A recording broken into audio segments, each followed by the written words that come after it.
పానం ముందర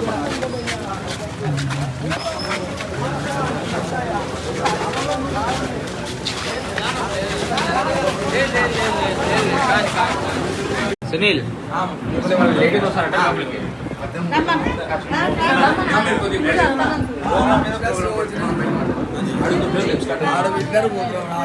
మళ్ళీ ఇప్పుడు పోవాలా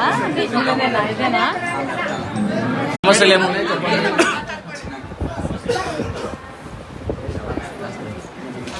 అందరూ సాయం కావాలక్క